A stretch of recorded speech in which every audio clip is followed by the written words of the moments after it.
Mr. Vice President, welcome back to Indiana. It's good to be home, Scott. Thank you. It's Thanksgiving week. It is. What are you thankful for? I'm thankful for my wonderful wife, 37 years. I'm thankful for the faith that we share, and I'm thankful for three great kids who are married to three wonderful spouses, and one of whom has given us our first grandchild, who's been the light of our life for the last year and a half. Congratulations on that. When you come back and you talk to Hoosiers about what the most pressing issue is on their minds, what do they tell you?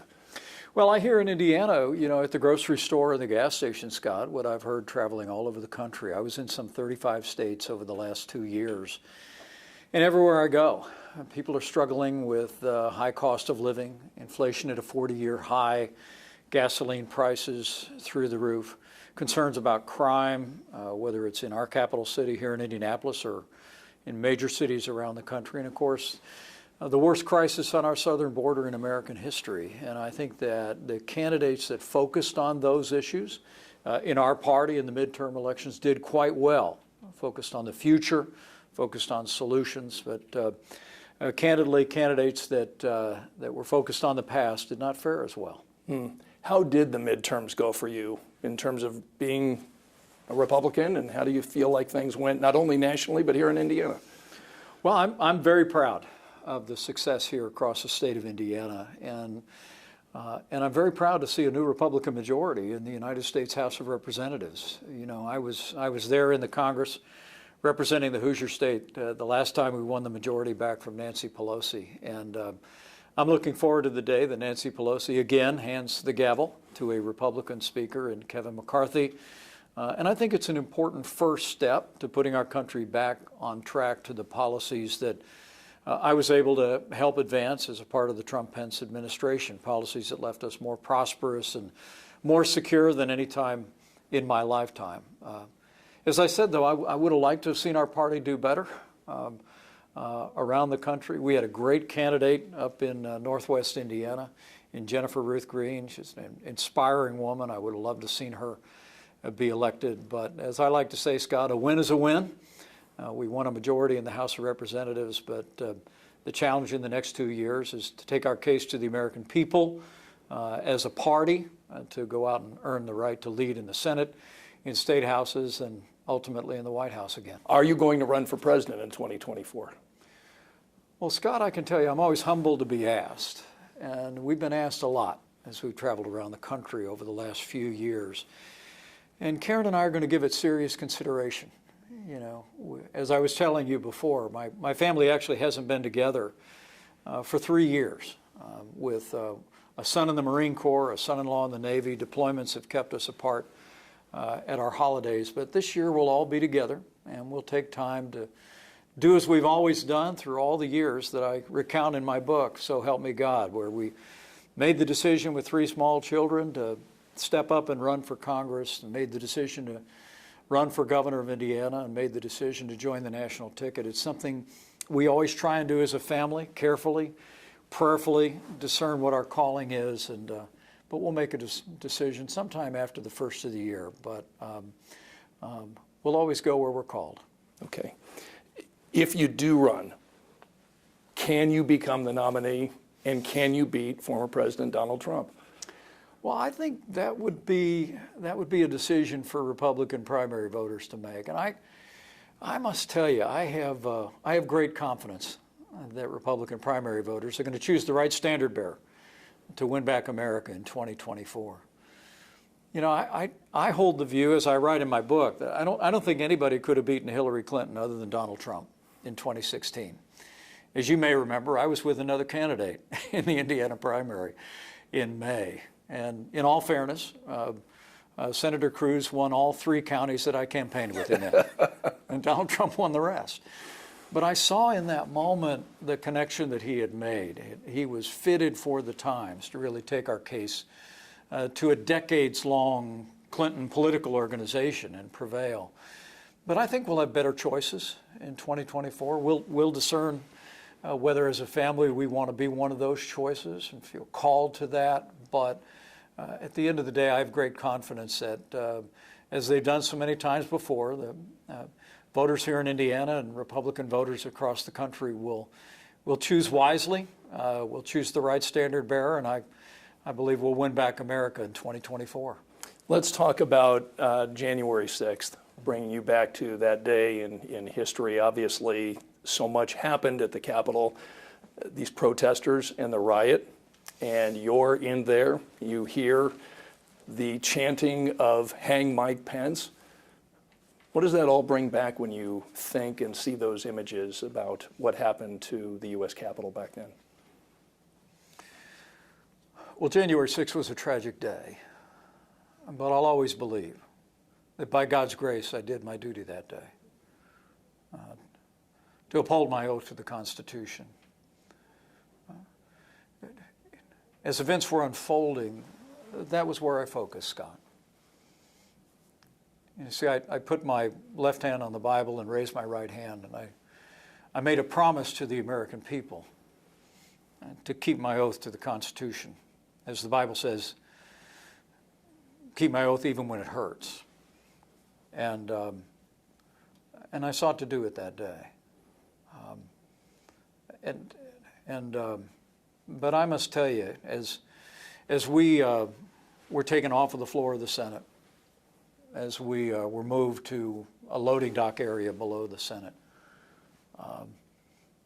watching those scenes unfold, people breaking windows, ransacking offices, engaging in violence that would ultimately result in assaults on police officers and claim lives, I was filled with an indignation. I mean, I was angry, Scott.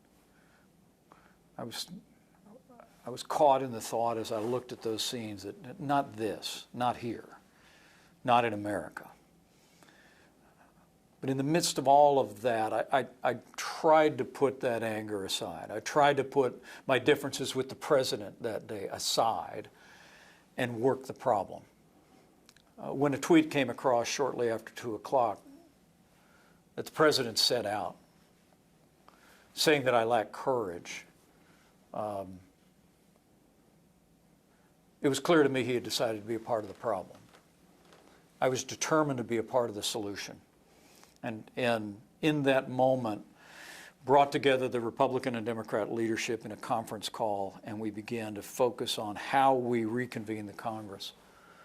To their credit, all of the leadership in the Congress thought, as I did, that it was important that we support law enforcement, their efforts to quell the violence, but that we reconvene the very same day. And because of the courage of law enforcement, Capitol Police, and federal law enforcement, the violence was quelled. We reconvened the Congress by early evening and completed our work under the Constitution and the laws of this country. January 6th was a tragic day, but I do believe, Scott, that history will record that day of tragedy ultimately became a triumph of freedom. Because as I said when we reconvened on the Senate floor, the American people and the world would once again witness the resilience of our institutions and the strength of our democracy. Having endured that rioting and that violence at the Capitol, we were still able to finish our work and ensure the peaceful transfer of power. In the book, you say, in addition to the president saying that you were lacking courage, you also said you'd go down as a wimp. How did you feel about your president and your friend calling you those names? Well, it angered me and it saddened me. President Trump was not just my president, he was my friend. And the truth is, after I was added to the ticket in 2016, we developed a habit of speaking every day. And that would continue through 4 years in the administration. When we were both at the White House, we would spend up to 4 hours a day together in the Oval Office, working on everything from tax cuts to health care reform to border security to foreign policy issues. And so in those moments at the end, when our strong difference about my role that day had to be public, it saddened me. But I have to tell you again, And maybe it's just that, maybe it comes from having been raised by a combat veteran down in Columbus, Indiana, a precocious first-generation American mom. Maybe it's just having grown up here in a state where Hoosiers believe you ought to be as good as your word. You let your yes be yes and your no be no. I just that day really sought to just put my head down and do my job. My son's a Marine, captain in the Marine Corps, and I remember over that Christmas just before that fateful day in January of 2021, my son looked at me at one point and said, "Dad, you took the very same oath I took, to support and defend the Constitution, and nothing else matters." And he was right. You know, every day around this country and around the world, there are men and women in uniform. Some are military, some are law enforcement, and every day they keep their oath. They do their job to serve and protect and uphold our Constitution, and that was where I tried to stay focused that day. What is your relationship like with former President Trump today? Well, as you read in So Help Me God, roughly 5 days after January 6th, the president's daughter and son-in-law came into my office and asked if I would be willing to meet with him. The president made no effort to reach out to me on January 6th or in the days after, and I made no effort to reach out to him. Immediately after January 6th, the president had said what needed to be said. He condemned the violence at the Capitol. He committed to a peaceful transfer of power and an orderly transition. But I looked at them and I said, if the president has something to say to me, I'll hear him out. And I walked down to the Oval Office and back into that small dining room where he and I had spent so many hours, not just our weekly luncheons, but many hours advancing an agenda for which I'll always be proud. He greeted me by asking about Karen and Charlotte.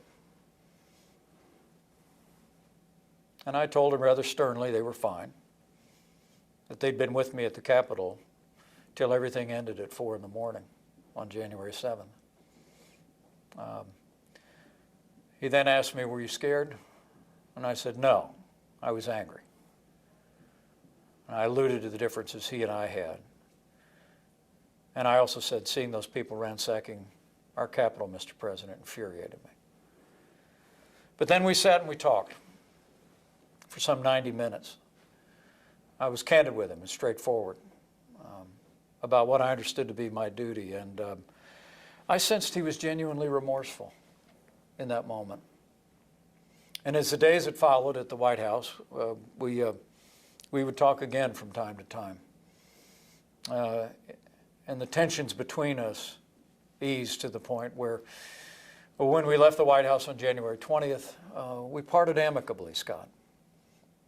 And in the months that followed, from time to time, we'd speak by telephone. But when the president returned to the same rhetoric he was using before January 6th, criticizing me and others who had defended the Constitution and the peaceful transfer of power that day, I just decided it'd be best if we would go our separate ways.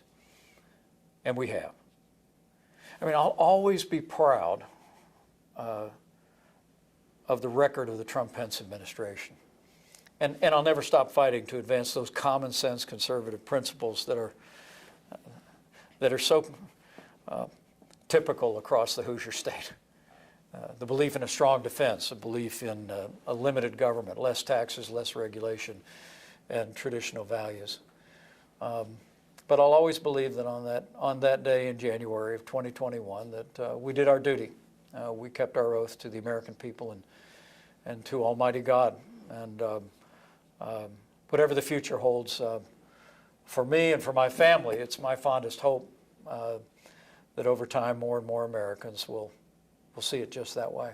Since then, the January 6th Commission has been interviewing a number of people, including members of your senior staff. Right. Why won't you tell the Commission what you know and answer their questions? Well, Scott, I was very concerned about the partisan nature of the committee from early on. You'll remember I represented Indiana in Congress for 12 years. I write about those years in So Help Me God. But the very idea of a congressional committee entirely appointed by one party in the Congress was really antithetical to my understanding of how Congress is supposed to work. That being said, I didn't stand in the way of members of my senior staff cooperating and even testifying before the committee. But as I've made it clear, Congress has no right to my testimony. Under the Constitution, we have separation of powers. The executive branch and the Congress are co-equal branches of government. And I believe that to have a vice president summoned before the Congress to testify about private deliberations at the White House would set a terrible precedent. You write in the book that one of your last meetings with President Trump, you told him that, I guess we're going to have to disagree on two things. Can you tell me that story? It was our last meeting back in that small dining room just off the Oval Office. And I sensed the president was discouraged. And I told him early on, after January 6th, when we first met, that I was praying for him. And I told him that again in this meeting. At first, he was dismissive of it. But then as I got up to leave a little while later, I stopped in the doorway as he was seated at the small table, and I said, Mr. President, I guess there's just two things we're always going to disagree on. And he looked up and said, what? And I said, I referred to my role on January 6th. And then I said, I'm never going to stop praying for you. And he smiled faintly and said, that's right. Don't ever change. And that was how we parted. And I still pray for the president. I pray for him and for his family. And I wish them well, but I do believe we'll have better choices to lead our party and lead our nation in the months and years ahead. Do you forgive him for some of the things he said about you? Scott, as a Bible-believing Christian, forgiveness is not optional. And in the immediate aftermath of January 6th, I reflected on that verse. Be quick to listen, slow to speak, slow to become angry. But I also thought about those passages like the Lord's Prayer that I try and pray almost every day to forgive those who trespass against us and forgive as God in Christ forgave you. And so I've prayed to forgive the president, and still do. And I can't help but feel like in these divided times in the life of our nation, we could all do with a little more grace to one another. Mm-hmm. What is the state of our country currently?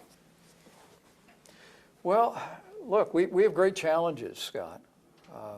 American families are hurting under the weight of record inflation, high gasoline prices, a crisis at our southern border. And the reality is that in virtually every case, those are man-made problems. The new administration came in and on a party line vote passed nearly $2 trillion in additional spending that ignited the worst inflation in 40 years. They launched a war on energy, shutting down American energy production on public lands. In Alaska, shutting down pipelines that's caused gasoline prices to go through the roof. And by overturning all of our administration's successful policies at the border, they've created the worst crisis at our border in history. Nearly 5 million people have come into our country illegally in the last 2 years. All of that being said, I'm very optimistic about the future because I think the American people can now see the failed policies of this administration and more clearly appreciate the successful policies of the Trump-Pence administration. As I say, and so help me God, what we did before we'll do again, and soon. And I truly do believe that our challenge is just to have government as good as our people.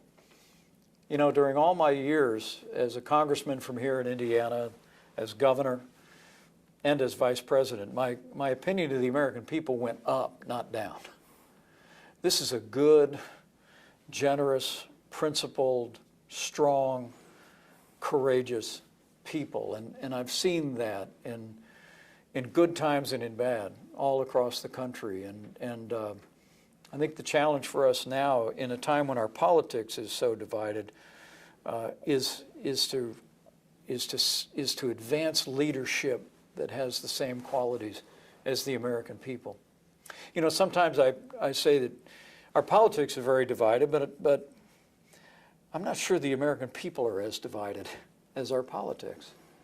I mean, the truth is, here in Indiana and around the country, the American people actually get along pretty well most days. The Thanksgiving tables around Indiana will be filled with lots of bipartisan representation. I mean, well, in my family and in other families, there's lots of differences, but I think people long to see leadership that can unite our country around our highest ideals and also demonstrate the kind of civility and respect that most Americans show each other every day. I mean, we're used to that in Indiana, and Hoosiers have the ability to disagree without being disagreeable. I've always said back when I was governor that Hoosiers have strong opinions and strong hearts. And I think that's true of most Americans. So I'm very optimistic about the future, despite these challenging times. If we'll just, if we'll rally around government as good as our people, I know the best days for Indiana and America are yet to come. What would be your lane if you choose to run? How do you get back to the White House, but this time as president? How do you do it? Well, I always hear that word lane, you know, like, but I would tell you that if we choose to run, we would run in such a way as to win, but we would run the way that we conducted our campaigns when I was a congressman, at least the winning campaigns. And the way I ran for office as governor and the way I tried to conduct myself as vice president. And that is, I learned the hard way early in my career as I write in So Help Me God about the importance of civility. You know, early in my political career, I got caught up in a couple of very negative campaigns. Some people call them among the most negative campaigns in that time in Indiana history. I thought politics was a thing of the past for me after I lost in 1990. But as I began to reflect on what my Christian faith required of me, I ended up writing an essay that was published in the local paper and in papers around the state. It's entitled Confessions of a Negative Campaigner. It actually is republished in So Help Me God. And in that, I just felt as a Christian, my campaigns ought to be about demonstrating the basic human decency of a candidate. Treat others the way you want to be treated. Secondly, they ought to be about issues that are more important than your own election. And thirdly, then they can be about winning. And by God's grace, I've tried to hew to that. When the opportunity to run again 10 years later came back around, here in Indiana, I tried to live up to that standard, and I'll let others judge whether we've done it to one degree or another. But if we felt called to enter a national campaign, we would run in such a way as to lift up ideas and show respect for all the other aspirants involved, and just trust Republican voters and trust the American people ultimately to sort that out. If you decide not to run or ran and did not win, how would that work out for you? How do you think you'd feel at that point if you chose either not to get in the game or got in the game and did not win? Well, I think that's a very interesting question, but it isn't really how we're going to evaluate this. You know, I'm not much of a long-term planner. I'm really not. For me, it's always been about trying to live out my faith every day, trying to love my wife of 37 years the way she deserves to be loved, try and be the dad that my kids deserve, and now the grandfather that my granddaughter deserves. But, you know, we'll take it one day at a time. We'll follow our calling, and we don't know what the future holds, but we know who holds the future. And if we feel called to re-enter public life or offer our candidacy, we'll do just that, and we'll trust the Lord for the outcome. You and I, for a long time, have talked about your faith ever since you were Indiana governor and seeing your Bible open in the governor's office. You know, you write in the book about your, you love Jeremiah 29:11. And, you know, that verse talks about, for the plans I have for you include hope and a future. Does your hope and future include running for president? You know, all I know for sure my hope and a future includes is Karen and Michael and Charlotte and Audrey and their wonderful spouses and our granddaughter and 2 more that are on the way. You know, I dedicated the book to that verse in Jeremiah, and it's been over the mantle in our home for the last 22 years. It was in the governor's residence, it was in the vice president's residence, and now it's back at our home in Zionsville, Indiana. And whatever the future holds for us, we're going to stay focused on our faith, focused on our family. We're going to seek to carry ourselves in the public debate as an advocate or as a candidate in a way that honors God, and we'll just trust Him for the balance. Got one more question. Who should be the next Indiana governor? Who do you want to see run? Well, I think the Republican Party, since the days of my predecessor and the days of my successor, we've developed a great record of what Republican leadership can mean to creating jobs, advancing educational opportunities. And I'm not surprised that there'll be more than a few candidates for governor of Indiana. I look forward to hearing them all out, just like every other Hoosier voter, and doing my part to make sure that we continue Indiana on the path of solid Republican leadership. And I'm just grateful to see all the men and women who are stepping forward doing that. And as we close, you had mentioned in the book, you talked about the memes. You've talked about memes throughout your career. And you do mention something I've never heard you talk publicly about, and that's the fly that landed on your head. You do talk about this, and so help me God. Tell me about that story when you walked off the stage. Were you even aware of the fly? I mean, do you know anything? Tell me about that, a little bit about that. Well, I remember it was, you know, it was in the midst of my debate with Kamala Harris on national television that I remember seeing a fly buzz by on the stage. But after the debate was over, I felt we'd given as good as we'd gotten, as we say here in Indiana, and I stepped off the stage and was greeted by my family warmly, who had kind things to say about how their dad had done. And then my daughter-in-law, Sarah, looked at me and said, "Did you see the fly?" I said, "Yes, I had." She said, "Did you know that it landed on your head?" I said, "No, of course not." And we all had a good laugh. And I told people that we had a plexiglass wall on the stage, but it wasn't even big enough to stop a fly.